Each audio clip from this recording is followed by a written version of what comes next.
Jimmy Hoffa was a lot of things to a lot of different people. Hoffa, for one segment of the American population, epitomized organized labor, working for the blue collar, the common man, giving him his rights, giving him decent wages and working conditions. But for the people that were involved in the protests of the 1960s that wanted change, that were progressive, that were liberal, organized labor had become, in a lot of ways, part of the problem. I mean, if you looked at the major unions back then, the Teamsters, the Bartenders, Hotel Workers Union, the Laborers Union, and the Longshoremen's Union, they were all mobbed up. This nexus of organized labor and organized crime. The sons and daughters of blue-collar workers who had gone on to get an education kind of looked askance at all of that. They didn't appreciate what unions really were about. What they saw were unions corrupting the system. And I think Hoffa epitomized that to them. On the other hand, he epitomized the champion for the common man, for the earlier generation of workers. So Hoffa was a fascinating character on a lot of different levels. He became so powerful that I think he got corrupted. And he got in bed with the wise guys.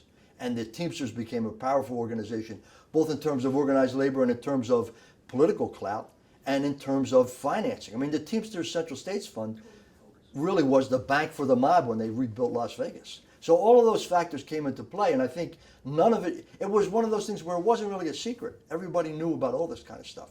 And that was part of the late 60s, early 70s, everything that was going on in America. Hoffa was a major player, a major character in that whole backdrop story, you know, of the Kennedys, of the mob, of the Teamsters, of America, all of that. Jimmy Hoffa was one of the major figures.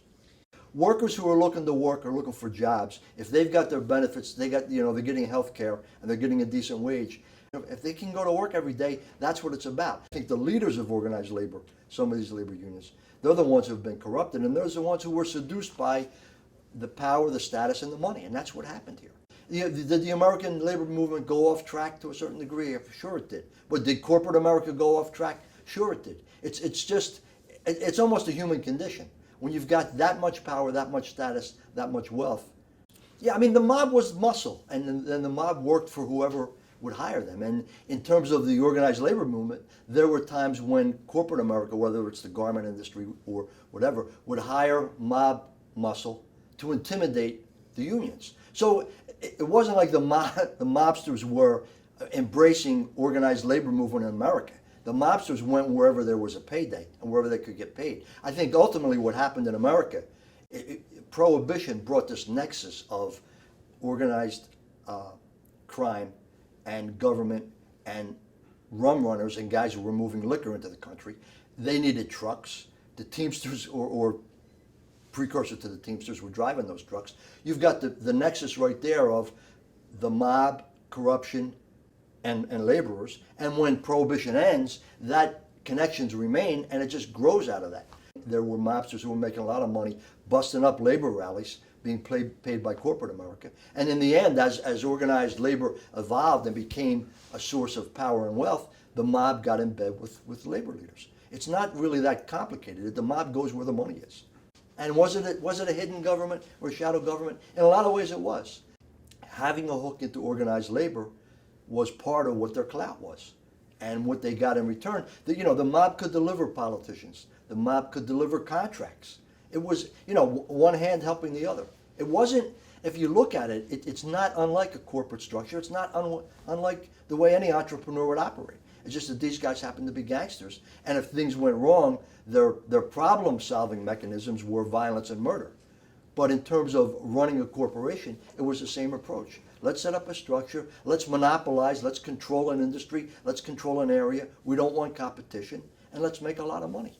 Jimmy Hoffa, I think, saw that. Jimmy Hoffa recognized this is the way to go. This is the way to rise to the top.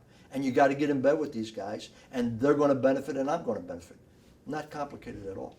And why would Nixon do that? And if Hoffa was this terrible organized labor figure / gangster, why is he entitled to a pardon? Those kind of things were all questions back then. It certainly undermined Nixon to a great degree. I mean, that was one of the many things that when people started to talk about Nixon as a president who didn't play by the rules, Nixon as a president who ultimately became the paranoid president.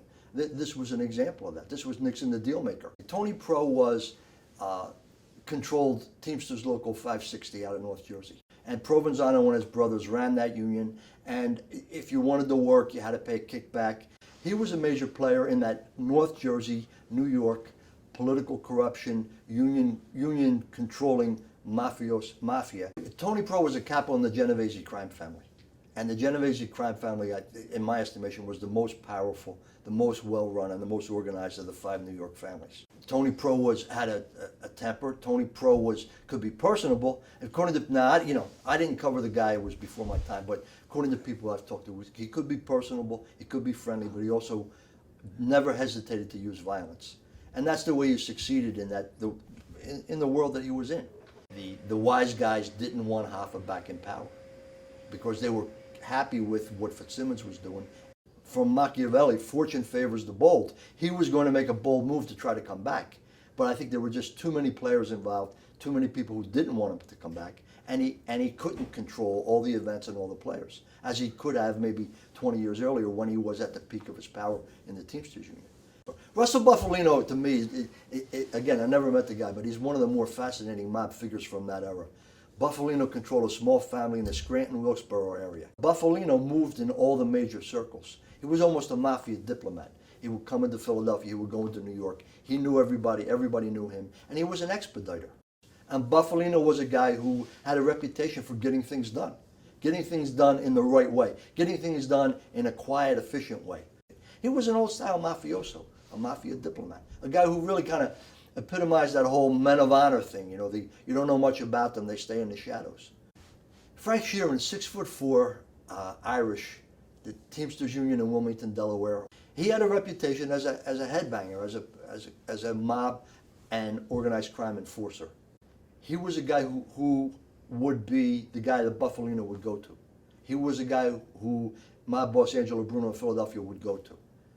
Violence came second nature to him, according to people who know him. Violence was part of what he brought to the table.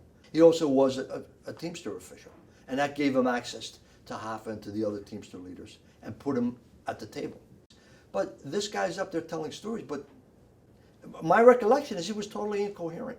He didn't make any sense.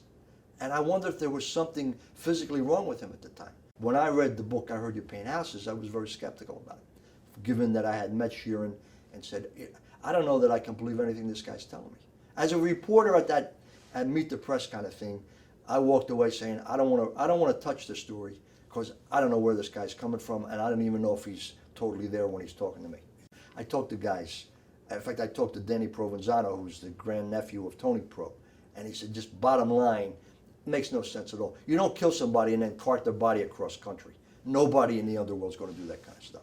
So the theory that Hoffa was killed and his body was either buried or incinerated right there in that general area, that makes a lot of sense, just from the mechanics of a way a murder would be carried out. Or you're going to get somebody like Frank Sheeran, who also claims to have been involved in the murder of Joey Gallo, and also claims to have provided the guns that were used in the Kennedy assassination. Well, if those things are true, this guy stayed under the radar for a very, very long time, and it's kind of hard to believe. On the other hand, people will say, well, he knew he was dying and he wanted to confess. He wanted absolution. There's no easy answer to any of this, and I think it's part of the Hoffa folklore now, and I don't think we're ever going to know. And these guys aren't always on their game, but when they are on their game and they decide somebody's got to go, they can do it in such a way that we're never going to know what happened. In Sicily they call it the White Death. He's just gone. And on a lesser individual, now Hoffa, his disappearance creates headlines, but in South Philadelphia, guys would disappear and people who needed to know knew they were dead, and for other people, they just weren't around anymore. That's just business. I think there's been enough evidence to suggest that the Mafia was somehow connected to the Kennedy assassination. Robert Kennedy went back on a deal that was supposedly cut between Joe Kennedy and the wise guys that the Justice Department wouldn't come after them. And that makes a lot of sense. I mean, if you're going to back a candidate for elected office, what are you going to get in return? Lee Harvey Oswald, who the hell is he? Where's he come from? Where's he get the gun? Was there only one shooter? Bay of Pigs, the mob connected to the Bay of Pigs. It's a rich conspiracy. And then you had the whole situation with Martin Luther King and Robert Kennedy and just America with, violence as a way to protest someone you didn't agree with. And that's not what we're supposed to be about. But it's part of what our history is now. you had Alan Dorfman. Those guys were the front men, the financiers that were able to funnel the money into the projects. And wise guys like Nick Savella out of Kansas City, the guys out of Chicago, the outfit out of Chicago, all had a piece of the casinos that were built. One, it was getting the building, physically getting the building built. You know, you need financing to do all of that. So that's where the Teamsters Central States Fund came in. They provided the financing because these guys couldn't go to a legitimate bank and say, hey, I'm Nick Savella, I need to borrow $40 million to build this casino or whatever. The other part of that is once the casinos are up and running, then for 10, 12 years, there was this major skim going on where money was taken off the top before the earnings were reported. The number varies from 12 million to 20 million a year, from 6 casinos to 10 casinos, however many. A lot of them were prosecuted. A lot of the guys who were involved in this were indicted and went to jail. But it was all about cooking the books.